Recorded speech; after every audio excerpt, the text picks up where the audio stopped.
सरकार काम करे तो सच में ऐसी घोषणाओं की ज़रूरत ना पड़े और जितने भी रिक्रूटमेंट खाली पोस्ट हैं झारखंड सरकार के अंतर्गत, उन पोस्टों को भरने के लिए ज़्यादा कोशिशें हो, रूल ऐसी बनाया जाए जो विवाद से बचा रहे।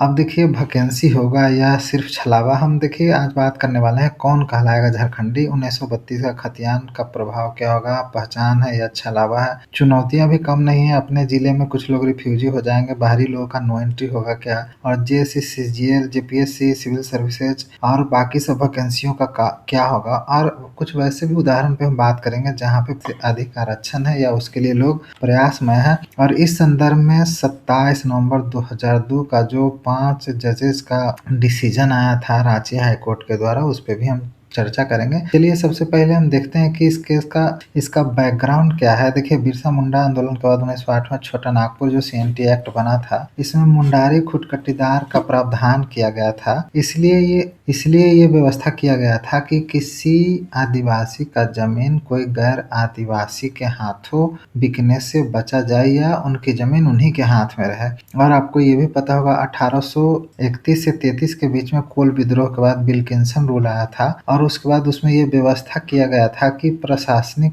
काम का जो है कुल्हन का हो में मुंडा और मानकी के द्वारा कुल्हन सुपरिटेंडेंट करेंगे। और नेक्स्ट हम लोग देखते हैं कि 32 का खतियान क्यों जरूरी है। देखिए यहाँ का जो लोग हैं, आदिवासी संगठन है, वो बराबर मांग करते हैं कि 32 का खतियान आधारित स्थानीय नीति बने। तो राज्य के उनके अनुसार राज्य के भूमि रिकॉर्ड का अंग्रेज सरकार ने अंतिम बार 1932 में सर्वेक्षण किया था, इसलिए 32 के खतियान का जरूरत है। तो दो वजह है। देखिए इसके पहले देखिए 18/4/2016 का जो श्री रघुवर दास का सरकार आया था, उसमें ये प्रावधान किया गया था कि 30 साल पहले मतलब 1985 के आसपास से अगर आप झारखंड में रह रहे हैं तो आप यहाँ के वैलिड डोमिसाइल बनवा सकते हैं और आप स्थानीय माने जाएंगे। उसी के आधार पर टीजीटी का वैकेंसी वगैरह जो हुआ शेड्यूल डिस्ट्रिक्ट का, उसके बारे में आप देखिए। एक्चुअली में जो रिसेंट घोषणा हुआ उसके दो पार्ट है। एक है खतियान का अप्रूवल कैबिनेट के द्वारा, 1932 का खतियान आधारित स्थानीय नीति बनेगा, और दूसरा है रिजर्वेशन का। देखिए एक्चुअली में जो विधेयक है, जो बिल है, उसका नाम है झारखंड के स्थानीय निवासी के परिभाषा एवं पहचान है। तो झारखंड के स्थानीय व्यक्तियों की परिणामी सामाजिक संस्कृति करने लाभों एवं स्थानीय व्यक्ति तक विस्तारित करने के लिए विधेयक 2022। और इसमें देखिए अभी क्या हुआ, कैबिनेट से अप्रूव हुआ, अभी कैबिनेट अप्रूव हुआ, उसके बाद ये विधानसभा में पेश कर जाएगा, विधानसभा से पारित होगा, फिर जाएगा गवर्नर के यहाँ, गवर्नर के बाद इसे केंद्र सरकार के पास भेजने का निर्णय लिया। और केंद्र सरकार से अनुरोध किया जाएगा कि इसे संविधान के 9वीं अनुसूची में डाल दिया जाए, क्योंकि जानते हैं 9वीं अनुसूची क्या होता है कि इसमें ऐसा कुछ कानूनों का लिस्ट है जिसको कोर्ट ऑफ लॉ में चुनौती नहीं दिया जा सकता है। और ये हम जानते हैं कि इसको जोड़ा गया था हमारे भारतीय संविधान के प्रथम संशोधन अधिनियम 1951 के द्वारा। जरूरी नहीं है कि जो झारखंड सरकार डिमांड कर रहा है वो सरकार मान ले, केंद्र सरकार मान ले, क्योंकि वो सवाल करेंगे आपके पास क्या बेस है रिजर्वेशन बढ़ाने के लिए कह रहे हैं, 9वीं अनुसूची में डालने के लिए क्या कोई सर्वे है, कोई डाटा है आपके पास, किस आधार पर आपने ऐसा निर्णय लिया। There are so many question that should be answered before submitting और containing in making it a part of schedule 9th। तो देखा जाए जो local resident of Jharkhand bill 2022 है, इसमें कट ऑफ ईयर 1932 रखा गया और जिसका खतियान में नाम होगा वही मूल निवासी कहे जाएंगे। मूल निवासी जिनका खतियान में नाम नहीं है वो मूल निवासी नहीं कहे जाएंगे। तो अब एक सवाल ऐसा उठता है कि जिनका 1932 के खतियान में, जहाँ पे जिन जिलों में, जैसे 6 जिले हैं और उसके बाद फिर बात का सरायकेला, फिर धनबाद, फिर मधुपुर, बहुत सारे ऐसे जिले हैं, बहुत सारे ऐसे पार्ट हैं जिले के जो जहाँ पे जो पहले ना तो झारखंड का पार्ट था या वैसे भी जिले हैं जहाँ पे सर्वे हुई नहीं, तो अब सारे लोग क्या अपने ही स्टेट में रिफ्यूजी हो जाएंगे। देखिए दूसरा ड्राफ्ट ये था कि रिजर्वेशन 60% था, उसको बढ़ाकर 77% कर दिया गया। आप ये कह सकते हैं कि झारखंड में 17% आरक्षण को बढ़ाया गया, 17% आरक्षण को बढ़ाया गया। अब देखिए इसमें प्रावधान ये किया गया है कि मान लीजिए जिसके पास जमीन है तो वो तो खतियान दिखा देंगे, लेकिन जिनके पास ज़मीन नहीं है वो ग्राम सभा के पास जाएँगे। जैसे ही ग्राम सभा के पास जाएँगे, मूल निवासी हमको खतियान आधारित स्थानीय नीति के हिसाब से मूल निवासी का सर्टिफिकेट बनाया जाए, वो कहाँ अप्रोच करेंगे? एप्लीकेशन देंगे सीईओ का। सीईओ क्या करेगा? उसको ग्राम सभा भेज देगा। ग्राम सभा में क्या होगा? जो सबसे नीचे स्तर के जो हल्का कर्मचारी हैं, जो रिपोर्ट के आधार पर सीआई फिर उसको वेरीफाई करेंगे, उसके बाद सीईओ रिपोर्ट देगा। अब जैसे ही ग्राम सभा का सर्टिफिकेट लेके जाएंगे तो सीईओ जरूरी नहीं है कि उस सर्टिफिकेट को स्वीकार करे। तो फिर जो स्थानीय जो मूल निवासी का सर्टिफिकेट है, जो बेसिक जो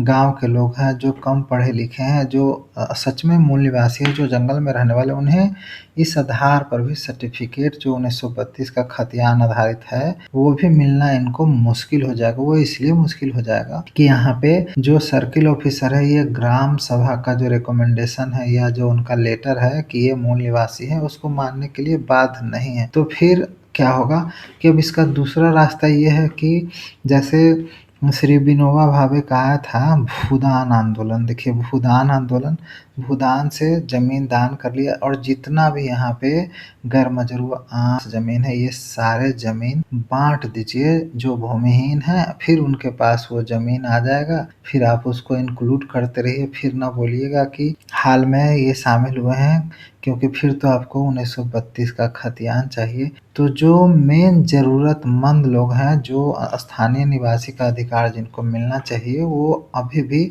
इस नीति से भी हो सकता है कि वो वंचित रह जाए। देखिए अभी जान रहे होंगे कि अभी जो एग्जिस्टिंग आरक्षण का है वो 60% से 17% बढ़ा के, देखिए हुआ ये है कि जो एसटी कम्युनिटी है उनका 2%, एससी का 2% और ओबीसी का 13%। देखिए यही कुल मिला के 17% आरक्षण का वृद्धि हुआ है, देख रहे हैं न्यूज़पेपर का। आप देखिए उन वैकेंसियों का क्या होगा? अब आपके मन में बहुत गहन सवाल उठ रहा होगा कि जो जेएसएससी का वैकेंसी जो ऑलरेडी एडवर्टाइज है, जैसे सीजीएल का ही ले लीजिए, जेएससी सीजीएल का, तो अगर प्रीवियस पॉलिसी फॉलो हो रहा है, क्योंकि एडवर्टीजमेंट कब का है? ये 2022 के पहले का है। हाँ, पहले 15 में हुआ, फिर 19 में हुआ, फिर अभी 2021 में निकला। तो अब ये समझ लीजिए कि जो प्रीवियस पॉलिसी अगर फॉलो होगा तो उसमें 1932 का खतियान जो ये स्थानीय आधारित नीति है, ये अभी फॉलो नहीं होगा। ये तो अभी दिल्ली दूर है। जैसे शेख निजामुद्दीन औलिया बोला था कि हुन्नूज दिल्ली दूरस्थ, दिल्ली अभी बहुत दूर है, क्योंकि अभी जो प्रोसेस जिनका चर्चा हम पहले कर चुके हैं उसके हिसाब से अभी बहुत समय नहीं। लेकिन अब एक और समस्या ये है कि अभी देखिए श्री रमेश हजदा एवं अन्य द्वारा जो दाखिल किया हुआ रिट है, अभी हाईकोर्ट में डिसाइड होना है। और इसमें आप जान लीजिए कि ये लोकल जो नीति बना हुआ है 2021 का परीक्षा संचालन नियमावली को जो चैलेंज किया गया है 10th-12th का, ये कोर्ट में बिल्कुल नहीं टिकेगा। हम अपने कई वीडियो के माध्यम से आपको बता चुके हैं कि ये लीगल नहीं है। आर्टिकल 14-16 का सीधे सीधे वायलेट करता है। कोर्ट से डिसीजन आना है, लेकिन हम आप डिस्कस कर सकते हैं कि क्या सही है क्या गलत है। आपका ओपिनियन मेरा ओपिनियन अलग हो सकता है। तो देखिएगा ये जो 10th-12 का और भाषा का है, ये चलने वाला नहीं है। तब अब क्या होगा कि क्या सारा वैकेंसी, मान लीजिए अगर रमेश हंसदा का केस पलट के आता है, रमेश हंसदा के पक्ष में जाता है, वो तो जाना ही है, तो क्या होगा? सारे वैकेंसी चाहे तो कैंसिल करेंगे या फिर से मौका देंगे। अगर फिर से मौका देंगे तो फिर एक एज का सवाल होगा कि एज का रिकॉर्डिंग कब से किया जाता है। तो हम लोग देख चुके हैं कि एक्साइज के केसेस में और सीजीएल के कुछ पोस्ट के केसेस में एज का छूट सरकार के द्वारा फिर कोर्ट के द्वारा भी दिलाया गया है। तो एज के लिए कोई बहुत बड़ा इशू नहीं आएगा। लेकिन वैकेंसी क्या है, समय बीतते जा रहा है, वैकेंसी का कुछ हो रहा है, रिक्रूटमेंट हो ही नहीं रहा। अगर मान लीजिए सरकार पुरानी सारी वैकेंसियों को रद्द करके नया वैकेंसी लाता है, तो ये नया वैकेंसी लाने में क्या होगा ना कि अभी जो हनूज दिल्ली दुरस्त का बोल रहे हैं कि अभी कैबिनेट है, फिर लेजिस्लेचर असेंबली से पास होगा, फिर गवर्नर के यहाँ जाएगा, फिर सेंट्रल गवर्नमेंट के पास जाएगा। इतना होते होते ये सरकार का टेन्योर ही पूरा हो जाएगा। आप ये कहिए कि सीधे सीधे वैकेंसी कंक्लूड होते रहना चाहिए और रूल ऐसी बने कि ज़्यादा ये इसमें कटे नहीं। अब देखिए आप कह रहे होंगे कि क्या बाहर के लोग वैकेंसी भरेंगे? देखिए जेएसएससी वर्सेस जेपीएससी का चर्चा कर रहे हैं। आप देखिए क्लास 3 और 4 में जो यहाँ का लोकल जो स्थानीय नीति यहाँ पे बना है कि अगर जो क्लास 3 और 4 के पोस्ट हैं तो इसमें 10वां 12वां अगर अनरिजर्व है तो आपको यहाँ से पास होना चाहिए, बाकी के लिए रिलैक्स है। तो ये वैकेंसी तो भर देंगे, लेकिन जेपीएससी के द्वारा जो क्लास 2 के वैकेंसीज हैं ये ओपन है, अगर उसमें आपको आरक्षण का लाभ नहीं मिलेगा, अदर स्टेट के भी हैं तो भर सकते हैं। अब देखिए आप कह सकते हैं कि कितने वैकेंसी अब तक कंप्लीट हुए। देखिए अभी एक जेपीएससी सिविल सर्विसेज आप देख लीजिए, सारे विवादों का अंत करते हुए एक वैकेंसी करीब 256 या कितने पोस्ट का ये कंक्लूड हो। अब उसके बाद आप काउंट कीजिए कितने वैकेंसियां कंप्लीट हुए, आपको सिर्फ छलावा नजर आएगा। छलावा इन द सेंस ये कह रहे हैं कि देखिए हमारा ओपिनियन आपसे अलग हो सकता है, मैं बार बार कह रहा हूँ, लेकिन छलावा हम इसलिए कहते हैं कि इतने साल में जो एसएससी मेन वैकेंसी जो क्लास 3, क्लास 4, क्लास 2 का मैट्रिक लेवल ले लीजिए, नर्स का सारे वैकेंसी अभी क्या है, सारे में कुछ ना कुछ केस लगा। रूल ऐसे बनाए गए हैं कि वैकेंसीज अंडर चैलेंज है, तो अंडर चैलेंज रहेंगे तो रिक्रूटमेंट होगा कैसे। अगर 1932 पे आते हैं तो फिर हम ये कह रहे हैं कि देखिए चुनौतियां कम नहीं है। क्यों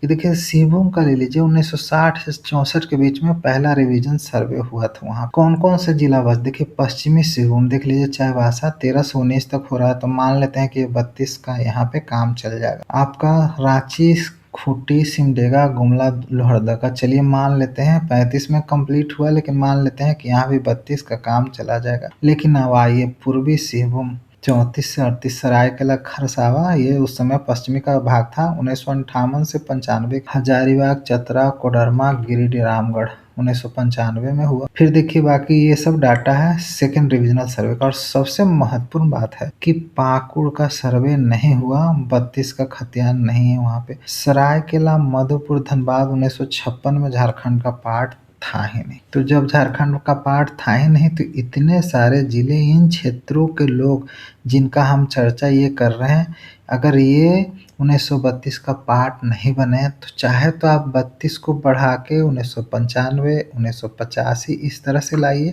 नहीं तो फिर इतने सारे लोगों को के खतियान जो लोकल नीति का लाभ मिलने से हो सकता है शायद ये वंचित रहा। अभी तो देखिए अभी तो कैबिनेट से अप्रूवल हुआ है, देखिए अभी बिल का क्या स्थिति है। अब देखिए चुनाव का बात हम क्यों कर रहे हैं, देखिए जो श्री मधु कोड़ा जी हैं ये कह रहे हैं कि कोल्हान प्रमंडल में 45 लाख लोग अपने ही स्टेट में रिफ्यूजी हो जाएंगे, क्योंकि कोल्हान का सर्वे सेटलमेंट 1964, 1965, 1970 में हुआ। तो क्या होगा कि अगर 1932 लगाते हैं तो ये लोग बाहर हो जाएंगे। क्या अपने ही स्टेट में आप चाहेंगे कि ये रिफ्यूजी। अब देखिए जो लीगल इम्पेडिमेंट्स है उस पर हम चर्चा करते हैं कि देखिए इंदिरा साहनी केस 1992 का आप देख लीजिए, आप एक नज़र में देख लेंगे कि एजुकेशनल और नौकरियों के आरक्षण 50% से अधिक हो ही नहीं सकता। आप देख सकते हैं कि 50% से अधिक हो ही नहीं सकता। उसी तरह से आप देख सकते हैं कि तमिलनाडु, महाराष्ट्र, तेलंगाना का केस का चर्चा करते हैं कि तमिलनाडु ही एक ऐसा स्टेट है जहाँ पे 69% रिजर्वेशन हुआ, जहाँ एससी का 18, एसटी का 1%, ओबीसी का 50% आरक्षण देख लीजिए। लेकिन उस समय क्या था, और ये 9th शेड्यूल में डला गया। अब ये बियॉन्ड जुडिशियल रिव्यू होगी, लेकिन उस समय भी कोर्ट के द्वारा ये कहा गया था कि अब और कई स्टेटों में इसे लागू नहीं किया जा सकता, क्योंकि इसे आप थंब रूल नहीं मान सकते, यू मस्ट हैव डाटा, क्योंकि तमिलनाडु में सर्वे का डाटा प्रस्तुत किया गया। नेक्स्ट हम देखते हैं महाराष्ट्र केस। 25 जून 2014 को एनसीपी लेड गवर्नमेंट 16% रिजर्वेशन लाया था मराठा के लिए और 5% मुस्लिम की ये आरक्षण होना चाहिए, लेकिन बॉम्बे हाई कोर्ट बोल दिया कि ये 50% से अधिक नहीं हो सकता। उसके बाद देखिए तेलंगाना में 16 अप्रैल 2017 को लाया कि 4% से बढ़ाकर 12% कोटा कर दिया शेड्यूल ट्राइब के लिए, और 6 से 10% ये सोशली इकोनॉमिक बैकवर्ड क्लास और मुस्लिम के लिए, तो ये बढ़ा के 62% कर दिया, लेकिन ये भी अभी अंडर पाइप है। इसी तरह से हरियाणा में देखिए 26 मई 2016 को, तो ये सारे अभी कंक्लूड नहीं हुए, सब अंडर कंसिडरेशन है। अब देखिए जो सबसे महत्वपूर्ण चीज हम बताना चाहते हैं कि झारखंड हाईकोर्ट 1932 आधारित खतियान स्थानीय नीति का जो 73% का आरक्षण पहले का मुद्दा आया था खारिज कर चुका है। ये केस था Prashant Vidyarthi Suman Kumar versus, state of Jharkhand, 27 नवंबर 2002 का ये जजमेंट है। इसमें देखिए honourable the chief justice Shri BK Gupta और ऑनरेबल जजेस इतने सारे श्री गुरु शरण शर्मा, श्री एस.जी. मुखोपाध्याय, श्री एम. बाइकवाल, श्री लक्ष्मण उरांव और श्री वी.के. गुप्ता, इन लोगों का कॉन्स्टिट्यूशन था। और 5 जजों का में क्या आया, देखिए इसमें हुआ ये था कि एक ऑर्डर लाया गया था, इसमें ये बताया गया था बिहार सरकार का, ये 3 मार्च का था। उसमें स्थानीय व्यक्ति के परिभाषा निश्चित करने के लिए एक नोटिफिकेशन निकला था 3 मार्च 1982 को, और उसमें ये बताया गया था कि केवल ऐसे व्यक्तियों को स्थानीय व्यक्ति के परिभाषा में आने के लिए माना जाएगा जिनके पूर्वज, जो रिकॉर्ड ऑफ राइट है, जिसको खतियान है, उसमें जो दिखाई पड़ते हैं। इसी बात को चैलेंज किया था। बाद में क्या हुआ कि जब स्टेट रिकॉग्नाइजेशन एक्ट आया, जिसके तहत झारखंड का गठन हुआ 15 नवंबर 2000 को, तो उसमें डेफिनेशन ये लगा दिया। इसी से लोग नाराज हो गए कि लोकल पर्सन में कौन हो सकते हैं। देखिए अब यहाँ पे सवाल, उन्होंने जो पिटिशनर था उन्होंने कहा कि जो भूमिहीन है, जिसका अधिकार, जो रिकॉर्ड ऑफ राइट है, जहाँ पे उसका सर्वेक्षण ना हुआ हो, जैसे सर्वे का अभी हम बताएं कहाँ कहाँ नहीं हुआ, और जो स्थानीय व्यक्ति की परिभाषा में आते हैं, इसका विस्तार, जैसे अभी हम कह रहे हैं कि 1932 के खतियान में आएंगे, लेकिन उसका विस्तार जब 32 तक मत सीमित रखे। उसके बाद में बताया गया कि आर्टिकल 16 का ये उल्लंघन है। और देखिए आगे ये बताया गया कि जैसे रमेश संस्था का केस में भी आप देख सकते हैं आगे क्या होने वाला है। देखिए आर्टिकल 16 का ये उल्लंघन है। और सबसे महत्वपूर्ण बात ये बताया गया कि क्या स्टेट को एग्जीक्यूटिव पावर को पालिका शक्तियों का प्रयोग करते हुए कोई प्रेफरेंशियल ट्रीटमेंट दे सकता है लोकल रेसिडेंट को। फिर जो इस डिबेट हुआ था कॉन्स्टिट्यूएंट असेंबली में रेसिडेंस के आधार पर, उसका हम चर्चा कर रहे हैं। देखिए यहाँ पे ये बताया गया था कि देखिए यहाँ पे ये कहा गया कि object of amendment that every citizen of country where he might be living should have equal opportunity of employment of state. देखिए साफ साफ बोला गया था। और place of residence should be eligible for employment under state anywhere in the country. उसके बाद अगर इस तरह का करते हैं कि तो फिर क्या हो जाएगा कि बंगाल बंगाली के लिए, मद्रास मद्रासी के लिए, और इस तरह का ये जो क्षेत्रीयवाद जो हमारा फेडरल स्ट्रक्चर है उसको ये चैलेंज करेगा। फिर आगे ये भी बताया गया कि जो हमारा आर्टिकल 35A है वो सिर्फ पार्लियामेंट को, देखिए ध्यान दीजिएगा, सिर्फ ये संसद को अधिकार देता है। कौन कहाँ का निवासी होगा इसका सिर्फ अधिकार किसको, संसद को देता है। और इसमें स्टेट जो लेजिस्लेचर है, राज्य का जो विधानसभा है, उसको ये रेसिडेंस तय करने का पावर नहीं है। उसके बाद देखिए बाद में जो पिटिशनर जो ये PIL 2 PIL हुआ था पर श्री प्रशांत विद्यार्थी के द्वारा, तो उसमें ये भी सवाल उठाया गया कि देखिए जो गंजटर रिपोर्ट था 1922 में, अक्टूबर 1922 सर्वे रिपोर्ट हुआ था और ये 1935 में कंक्लूड हुआ था। उसके हिसाब से अब देखिएगा, गौर कीजिएगा, सौरिया पहाड़िया हिल जो राजमहल और गोड्डा सब डिवीज़न के हैं वो इसमें इंक्लूड नहीं है। गंगा दियारा जो राजमहल के हैं उसके लोग इंक्लूड नहीं है। दुमका, साहेबगंज, देवघर के जो म्यूनिसिपल टाउन है वो इसमें इंक्लूड नहीं है। और जंगल ट्रैक्ट्स ऑफ संथाल परगना ये भी इंक्लूड इसमें नहीं है। और आप आगे देख सकते हैं कि Santhal of Rajmahal, Godda, Dumka, Sahebganj, Deoghar, Madhupur never be able to secure certificate of local person, ये सब को लोकल पर्सन का अधिकार नहीं मिलेगा। उसके बाद देखिए और क्या क्या है इसमें, और क्या क्या बाधाएं हैं। देखिए जैसे ढालभूम के बारे में देखिए कि यहाँ पे 1906 से 1911 के बीच में सर्वे हुआ। सरायकेला में 1925 से 1928 के बीच में, हजारीबाग 1908 से 1915 के बीच में, और पलामू में देखिए 1913 से 1920 के बीच में इस तरह से सर्वे सेटलमेंट हुआ। और सिंहभूम का देखिए 1964 में हुआ। फिर आगे आप देखेंगे कि चांडिल, पटमदा, ईसरनगर पुलिस स्टेशन जो मानभूम का पार्ट था वो वेस्ट बंगाल में बिलोंग करता था। ये 1956 में सिंहभूम डिस्ट्रिक्ट में इंटीग्रेट कर दिया गया था, मिलाया गया था। और सरायकेला, खरसावा ये उड़ीसा का पार्ट था, ये 1948 में डिस्ट्रिक्ट सिंहभूम का पार्ट। ये सब जो केस में बताया गया हम वो बता रहे हैं। उसके बाद देखिए जमशेदपुर अगर 1907 में प्लांट शुरू किया, तो कौन ऐसा देश का, इंडिया का कौन सा ऐसा कोना है जहाँ के लोग यहाँ काम करने के लिए नहीं आते हैं। और आप देख सकते हैं कि 1947 में देश के बंटवारा के बाद ईस्ट और वेस्ट पाकिस्तान से बहुत सारे लोग यहाँ पे सेटल होने के लिए आए। और देखिए 1947 में बंटवारा के बाद जो मिलिट्री कैंप है चकुलिया एयरफील्ड का, वहाँ पे बहुत सारे लोग जमशेदपुर यहाँ पे आए रिहेबिलिटेट करने के लिए। उसके बाद देखिए बहुत सारे बैच, हम उतना चर्चा डिटेल में नहीं करेंगे कि देखिए ईस्ट पाकिस्तान से 1950 में मई 1950 में, फिर 1951 में देखिए बिहटा कैंप से आए। उसके बाद देखिए चक्रधरपुर, इस तरह से आप देख सकते हैं कि अलग अलग देखिए। उसके बाद आप देख सकते हैं कि 1952 में भी आए, इस तरह से घाटशिला में आए। उसके बाद जो देख रहे हैं कि यहाँ पे जो जमशेदपुर में गोलमुड़ी रोड में जहाँ पे रिफ्यूजी को सेटल किया गया था 20-22 एकड़ में गोलमुड़ी रोड में, यहाँ पे देखिए 3 ब्लॉक था, एक पंजाबी ब्लॉक, सिंधी ब्लॉक और बंगाली ब्लॉक था। और उसके बाद 220 घर करीब करीब बनाए गए थे पाकिस्तान कॉलोनी डिस्ट्रिक्ट सिंहभूम में। और उसके बाद आप देख सकते हैं कि लोकल पर्सन के डिटर्मिनेशन में रिकॉर्ड ऑफ राइट को देख के बताना बड़ा मुश्किल है।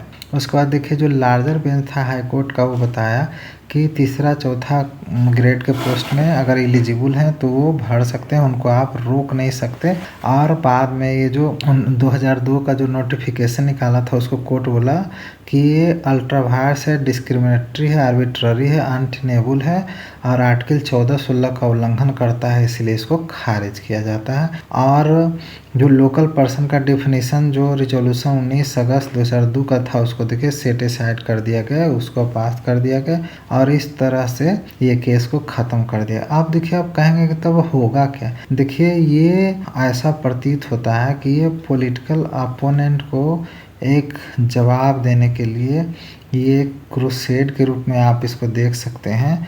देखिए यहाँ पे क्या हो रहा है ना कि जो एग्ज़ाम है हर एग्ज़ाम में डिस्प्यूट हो रहा है। कोई एग्ज़ाम रूल के वजह से, रूल ऐसे फ्रेम किए जा रहे हैं इस वजह से रुक रहे हैं। तो आप वैकेंसी करिए, रिक्रूटमेंट कराइए, ज्वाइन कराइए, रूल ऐसे बनाइए कि हर रूल हाई कोर्ट में चैलेंज ना हो जाए। और बाद में क्या होगा कि ये रूल में कुछ ना कुछ कमी की वजह से ये टिक नहीं पाएगा और कोई भी वैकेंसी इस तरह से फाइनलाइज नहीं होगा। 7 जेपीएससी का स्थिति देख ही रहे हैं। तो अगर इस तरह से वैकेंसियाँ लटकती रहेंगे तो सबके बीच सिलेक्शन के बाद भी इस तरह के तलवारें लटकती रहेंगे। और अगर रूल जो आर्टिकल या फंडामेंटल राइट के कंट्रावेंशन में बनेंगे, ये आखिर कोई ना कोई अल्ट्रा वायर्स डिक्लेयर करने के लिए कोर्ट को अप्रोच करते रहेगा। तो इस वजह से क्या होगा कि रूलें कटेंगी।